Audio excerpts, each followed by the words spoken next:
I do believe that we have become somewhat more inclusive society over the past few decades. However, I think there are still serious hurdles that need to be addressed. And with libraries so often coming under the jurisdiction of public libraries, academic libraries coming under jurisdiction of taxpayer-funded governing bodies that are often subject to the whims of the electorate or individual elected officials or maybe random bureaucrats. There is that threat to that sort of inclusivity posed by the desires of populations, as we've seen in recent elections. There are some certain populations, especially as I have in mind LGBT persons, that people aren't prepared to accept as in the same way that they accept racial minorities. I think of an instance from when I used to live in, I'm not sure if you're aware, I used to live in Tampa, Florida, okay. And there was a system-wide ban. There was because of the something that decided by the city council, there ended up being a public library system-wide ban on materials featuring homosexuality in any way, shape, or form. What role, if any, do you believe the ALA takes in standing up for this kind of not just diversity, but just the freedom of expression and the sort of intellectual freedom that should go along with libraries in the face of popular dissent like that against an inclusive, diverse, free society? Did everybody get a sense of what he was saying? Okay. I would have to tell you that ALA makes no bones about our position, particularly with that diverse group. We are probably one of the strongest associations in terms of supporting, gay, lesbians, bisexuals, and transgender folks. We have a very strong and huge roundtable. You can't discriminate in terms of who you're going to support in terms of diverse groups. You got to support them all, and you're right. It's not just about ethnic, racial diversity. It's about other kind of diversity, and I'm proud to say we take a strong stance in that, and that we are the defenders of Heather Has Two Mommies. I mean, what's with the Tangle book? I mean, give me a break. What's the title? Tangle Makes Three. I've had the opportunity to read at Banned Books with the two authors that wrote that book. So I'm very comfortable. I'm very comfortable and very proud of ALA's position relative to censorship and in particular when it comes to the GLBT colleagues that we have all over the country, and libraries who support providing every viewpoint in our life. That's what we're all about. So when you have, and I would also say that probably our Intellectual Freedom Committee and our Intellectual Freedom Office was probably involved in one way or another. So yeah, that's no different for me.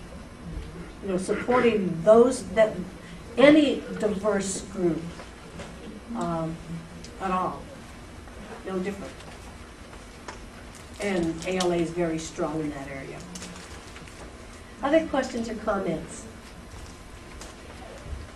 Yeah, Tony.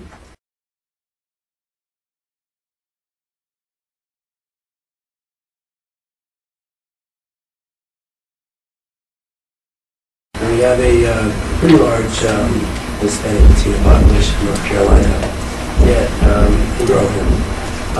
Yet our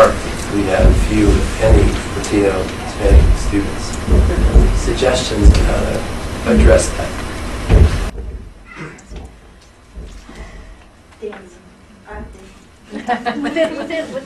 You mean within the university, college and university environment? Really within our department. That's a very real example. Yeah. Head scratch. Well, you have to start somewhere. You have to start somewhere. And I would have to tell you that I don't think it takes. I love the idea that we always say you need role models in library schools. You need faculty who can be role models for students. But you know what? We can barely get us through MLS programs, and then there's the idea of getting us meaning Latinos, into PhD programs so that they can be faculty. You can still, every LIS faculty in this program here can still be involved in the recruitment and retention of library students. How, are you visible? And this is not an indictment because I don't know. Are you visible at college nights? Do you get to, because one of the and people will say this in any profession, if you're going to educate a Latino, Latina, through undergraduate and then you get them into professional schools, you know what? They're going for law and medicine. They're going for the professional schools where you make money. You ask any one of us, and I think this would be the same with most minority librarians, we're in this because, not because we love to read books, because that's a stereotype, and we do love to read books. We're in it because we had a librarian that paid attention to us when we were kids, or somewhere in our career, or we worked in a library as a page or a student employee in a college library. So it's an age-old question. It's an age-old question. First, we need to get Latinos and other minorities into the MLS program. And then we need to then move them from that into a doctoral program. And that, I have to tell you, is extremely difficult, but it can be done. But the point that I'm making is you don't, just like I said, you don't have to be a minority to have cultural competencies. You don't have to be a minority to be very aggressive in recruiting students of color into the program, no matter whether they're Latinos or whatever. You just have to be passionate and care about getting them here and then keeping them here. And anybody can do that. Anybody can do that. If you value them as contributors to the program because they bring something, we do. We all bring something as students in LIS programs. Some of us may bring something a lot different than the majority, but we all bring something. So I think it's a cop-out to say that the reason we can't recruit Latino students or Chinese American students or Asian Pacific Islander students or African American students is because we don't have faculty members of the same racial ethnicity. I think that's a cop-out, because there are library schools where the faculty and the dean are white that have been very successful. And the same thing with libraries. There have been very successful library administrators in getting librarians of color in their library. So yes, ideally, it would be great if you had a Latino faculty member that could be the role model and help recruit other Latinos in this state to the LIS program. But do you need it? If you wait for that, it's not going to happen. If you say that's what we need for us to really go after Latinos, then it's not going to happen. I think we all have a role.